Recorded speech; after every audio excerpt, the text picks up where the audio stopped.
Okay, now we have a BJP leader, in fact the BJP leader who had referred this entire story to the Ethics Committee. He said, you will travel indiscriminately to Dubai. He's speaking about Mahua Moitra. He said, you'll travel indiscriminately to Dubai, America, London and within the country in business class. CBI will definitely ask who is paid for it. But if you bully someone else, you too will have to suffer. Okay, that's the context so far. But again, I do want to point out what is the background in this entire story. Mahua Moitra has argued that she is only being targeted because she asked questions critical of the business person, the industrialist Gautam Adani in Parliament. She said that's why BJP leaders came after her and targeted her. Now, what were the BJP's allegations? Led by the BJP MP Nishikant Dubey. Nishikant Dubey went to the Ethics Committee. He said that the case of Mahua Moitra should be looked at by the Ethics Committee.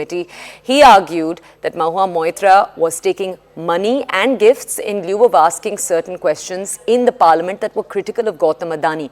It's important to remember each of the names here because the argument that was made against Mahua Moitra was that she took that money from Darshan Hirandani, a Dubai-based business person. Again, these are all assertions that Mahua Moitra has completely denied. The one assertion she did say was true was the sharing of her login details. Now, my colleague Pallavi Ghosh is with us right now.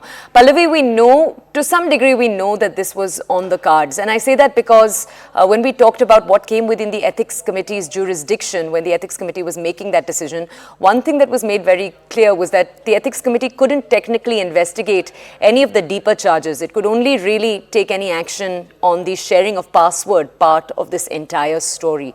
Can you tell our audiences about what will possibly take place now?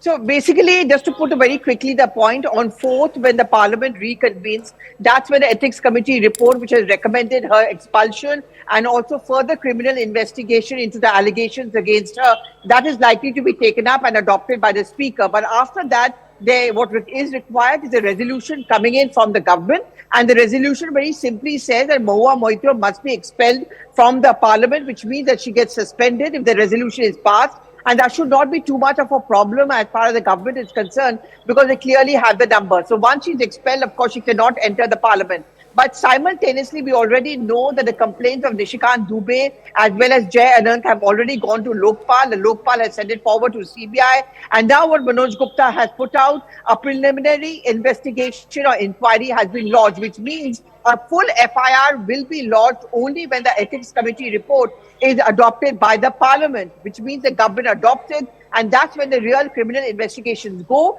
And once the criminal investigation begins, all those who made the complaints, all of those who are involved in these allegations, all of them will be asked to join the investigations. There are two important allegations against her which can make things difficult for her. One, of course, is corroborated by the logins which show that there were logins which came in even when she was sitting in Kolkata, from Dubai, from America and Bangalore. How will she explain that? And second is, was there a money which was exchanged in exchange of the questions that she asked? Can I